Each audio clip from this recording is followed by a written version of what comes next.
everybody, this is Les, aka Sister Slayer, here with the thebittenappletv in conjunction with It Came From the Radio. And in celebration of Black History Month, we are here at the Black Comix Expo here at Brooklyn Academy of Music. And I'm pleased to introduce one of our new collaborative partners, Mr. Nathan Boo. Hey, hey, what's up, guys? So Nathan, what do you think about the event so far? So far it's nice, it's calm, feel like I'm part of the family, and I'm glad to be here. So not only we are celebrating Black History Month, but we're also celebrating those artists who do anime and comics. So with that being said, we're going to take a bite out of the Black Comix Expo, and we can't wait to see you soon. Take care.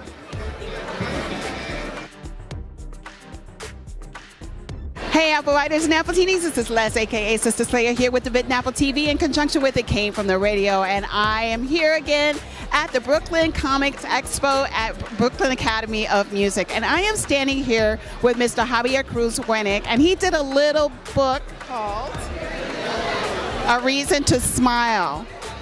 So now we're in celebration of all things that are ethnic comics. Tell me a little bit about your character. She's adorable. I love her. And how you came up with this concept. Okay, so A Reason to Smile is a labor of love that I created while I was working in the charter school system. I've always been an artist and I've always wanted to create comic books. And rather than continuing to submit my portfolio to from company to company, I decided to make my own book.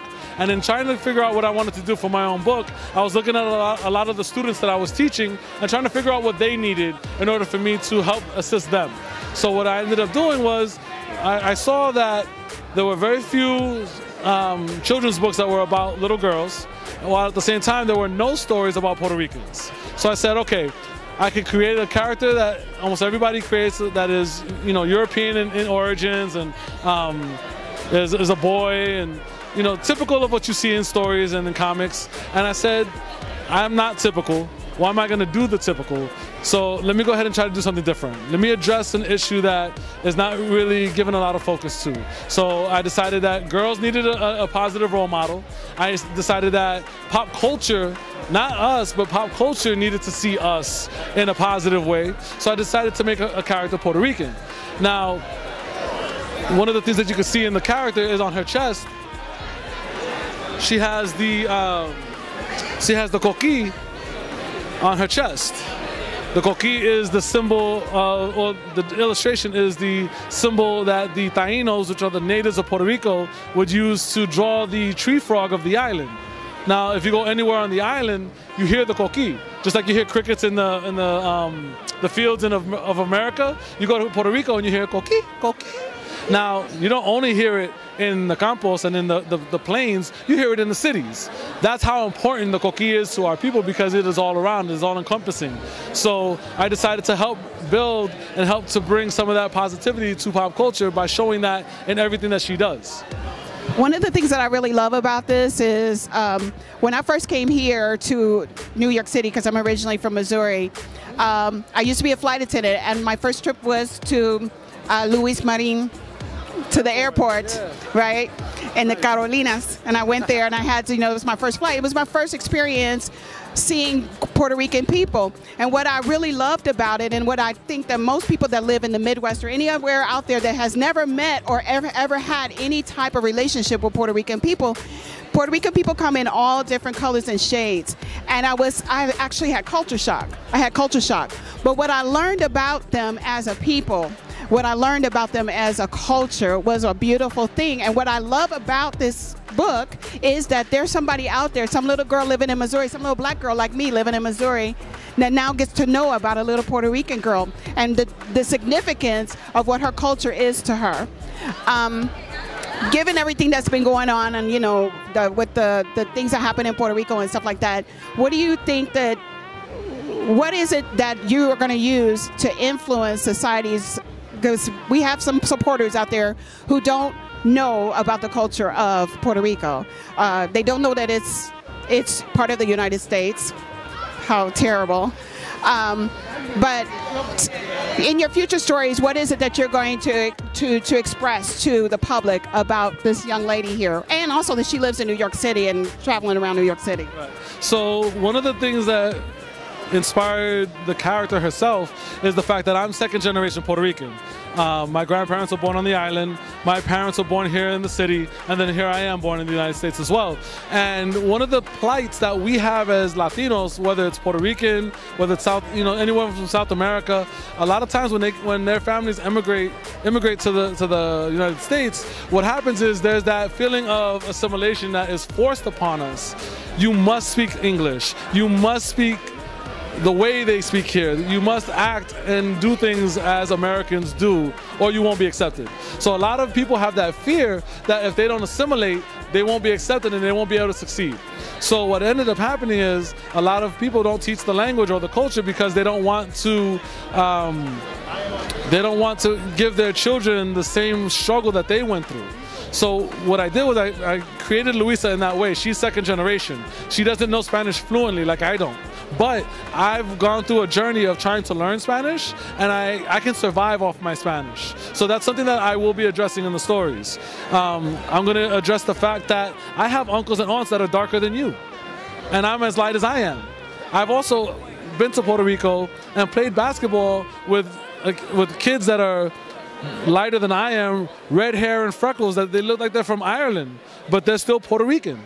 Their families have been in Puerto Rico forever. They have mixtures with Taino and with African and with Spaniard. You know, it happens. So I'm going to be introducing those aspects into the stories.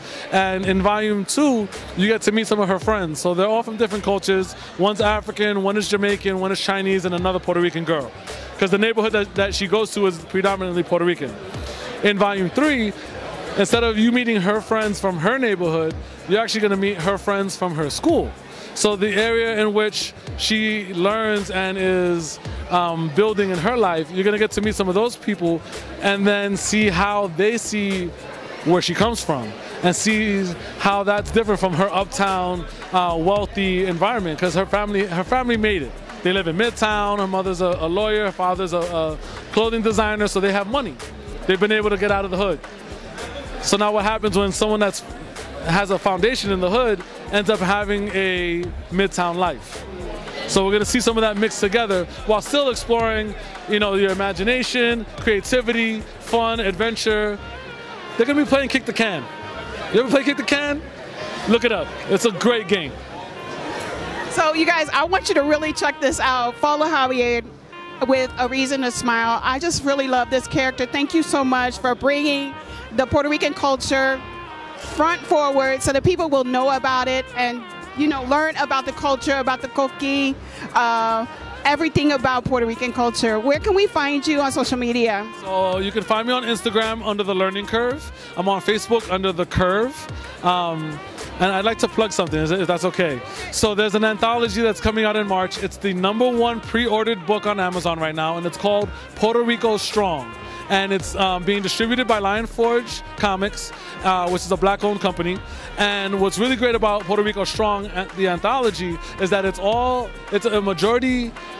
created a majority by Puerto Rican creators. So writers, inkers, pencilers, letterers, as well as having stories focused and centered on Puerto Rican life and Puerto Rican people. So you can check that out. All proceeds are going to Puerto Rico for relief, for disaster relief, for the hurricane that came through.